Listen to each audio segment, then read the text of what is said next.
nagtanim ako ng strawberry. Tapos kinagabihan naman ay nagluto po ako ng nikujaga. Hello, minasang konnichiwa. Tara, samahan nyo kami today's mini vlog. Ngayong araw po ay samahan nyo kami magtanim ng mga strawberry. Kakatuwa nga po dahil marami po tayong itatanim ngayon. Bago po ako magtanim ay sinimulan ko muna magbungkal ng lupa. Habang nagbubungkal nga po pala ako dito ng lupa, yung binan kong lalaki naman po ay nagtatanim na. Yung iba ay dito po tinanim ng binan kong lalaki. So marami po kasi ito kaya kailangan po namin paghiwa-hiwalayin. Yung pinsan nga po pala ni father-in-law, siya po yung nagbigay dito sa mga strawberries. Nakatuwa po mga auntie dahil sobrang dami. Napakamahal po ng strawberries dito sa Japan kaya buti na lang po ay merong nagbigay. Lahat po itong strawberries na to ay nasa mahigit 70 pieces. Pagkatapos ko po magbungkal ng lupa ay tatanim ko na po ito isa-isa. Sabi nga po pala sa akin ng binan kong lalaki, mga bandang buwan po ng May o June ay pwede na po tayo mag-harvest ng strawberry. Sobrang excited na nga po ako dahil favorite po to ng anak ko. Kaya paniguradong si Kenshi lang po yung makakaubos dito sa mga tanim namin. Bale, first time ko nga lang po pala magtanim ng strawberries. Kaya sana lumago ito para marami po kaming ma-harvest. Dito nga po pala ako magtanim ng strawberry. Bale, parang isang dangkal po yung pagitan.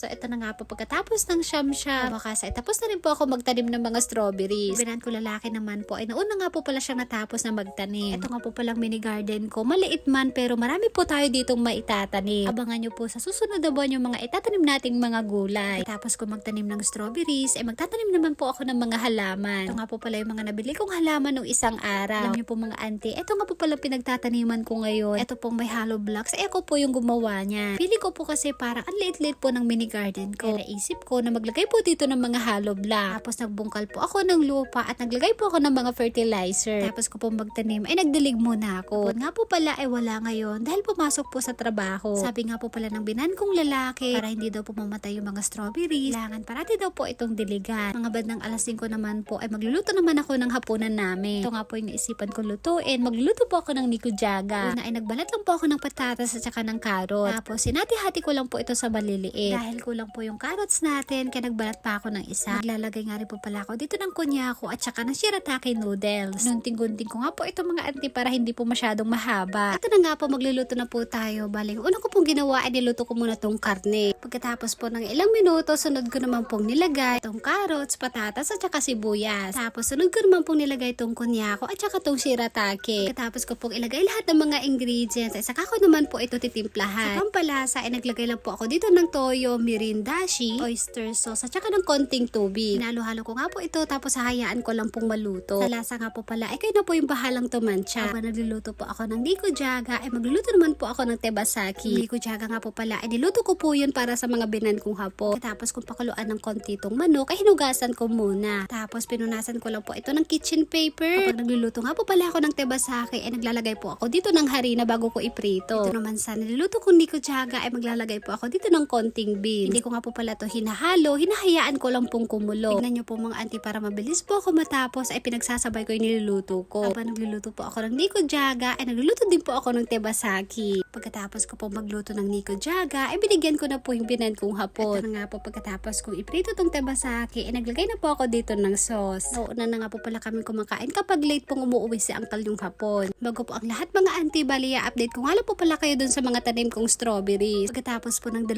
linggo, heto na po sila mga auntie, meron na pong mga bulaklak. I-update ko na lang po ulit kayo kapag meron na pong mga bunga. Ito na nga po pagkatapos kong magluto, ay kakain na po kami ng hapunan. Minasang, itadakimasu.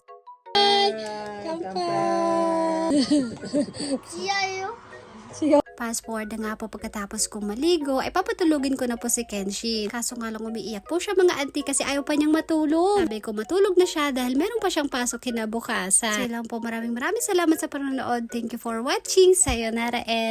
Bye bye. Thank you for watching. うるさい。